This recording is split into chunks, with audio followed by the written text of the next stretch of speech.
Hello everyone. I wanted to introduce you to an online clone of Photoshop called Photopea. You can just Google it or type in photopea.com.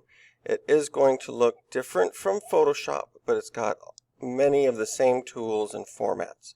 One of the big things that's going to be a difference is that it's working online, so you have to make sure that you can load from this device and save to this device.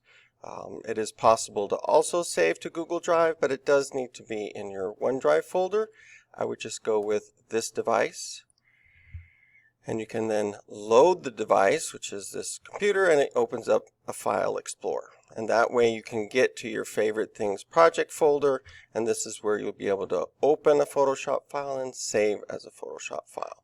I'm going to cancel because I'm starting fresh here, so I am going to look for a File New option.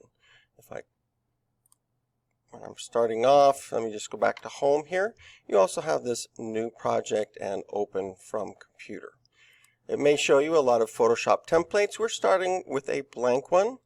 And if we go to, let's see, we got to find the things that match. They don't have the video format with the blue lines. But if you do have those lines, it is helpful. But let's go ahead and make our file here full HD 1920 by 1080 Blu-ray disc resolution. This is where you can get the name. So let's go ahead and take a look at week 4 so that you can follow the same instructions but using Photopea. So here is the name of the Favorite Things Photoshop titles for our Favorite Things video. I'm going to copy and paste that, go back to Photopea, and paste the name right in there. I do like to put my name on the end as well. And let's see, everything else should work out pretty good. 72 dots per inch is screen resolution. Other numbers are for printing. And you can have a white background, or you're actually able to change it to other things as well. But we're just going to keep it as a white background. Black, transparent, or something, a custom color. Let's just go with white for now. It'll make it easier to see our text. And once we're done with that, we're going to create.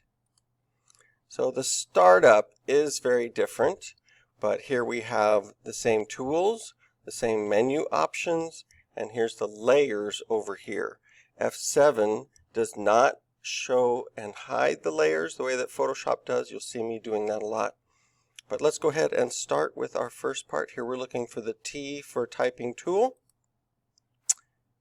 And we're going to draw a rectangle. I call this a corral because now when we type, the words will stay inside this and not go running off the screen if we make the font larger. So I'm going to say my favorite things. Now this is something that throws people off, is that it may be very small at first. And selecting all the text, I'd like you to learn the Control-A keyboard shortcut because it selects everything in that box, even if it's way down here. What do I mean by that? Well, you can change the size of the font right here. And it does have a slider that helps you kind of adjust, but there's a maximum of 150 pixels. You can click in that box and change that to a larger number if you like. And that's what you'll need to do to get something that really fills up this entire top part. You don't want a font that's too thin and skinny. We do have several of them here that will work and lots of them that won't. So this, let's say, Farson right here, it's too thin for our purposes. For the My Favorite Things words, you really need to pick a font that is big and bold and has lots and lots of pixels, but no transparent parts. These little gaps in the letters are going to cause you problems. Notice how the things is no longer visible. Different fonts are different sizes. So then once you decide on a font, not this one of course, then you can change the size to the one that you really, really want. So I had that one on there by default. This one has a lot of little spiky things. I don't think that's going to work that good. That well, but let me just find what's a good font here. So here's one that'll work, but Let's try and see if it has a bold version. No. So we got to find the size where all of them are going to fit on here. So let me try 220. There we go. Since everything was selected, all of them changed at once. This is the move tool that will allow me to adjust it.